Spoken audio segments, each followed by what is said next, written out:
आणि मनोज जरांगे यांच्या आमरण उपोषणाचा आज 5वा दिवस आहे। मनोज जरांगे यांची प्रकृती खालावली आहे। नाकातून रक्तस्राव सुरू झाल्याची माहिती देखील आता समोर येते आहे। वैद्यकीय उपचार घेण्यास मनोज जरांगे यांनी अद्यापही नकार दिला आहे। आणि या संदर्भात उपोषण स्थळावरून आमचे प्रतिनिधी संजय सरोदे सध्या आपल्यासोबत आहेत। संजय, मनोज जरांगे यांच्या उपोषणाचा 5वा दिवस आहे। त्यांची प्रकृती दिवसेंदिवस खालावत चालली आहे।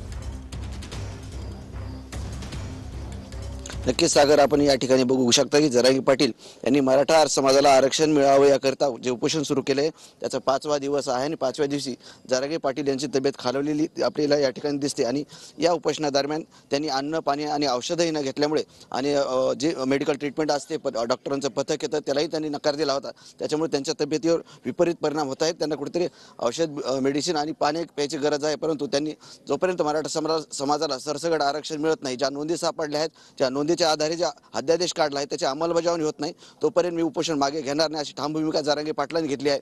परंतु आज जरांगे पाटील यांचा 5वा उपोषणाचा दिवस आहे। त्यांच्या तब्येतीवर त्याचा परिणाम होतोय। त्यांची तब्येत खालावलेली आहे।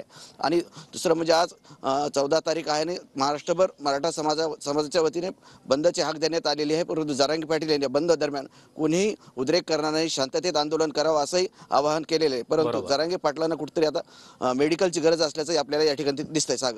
नक्कीच संजय, वेळोवेळी ताजे अपडेट्स आम्ही तुमच्याकडून घेत राहणार आहोत। धन्यवाद या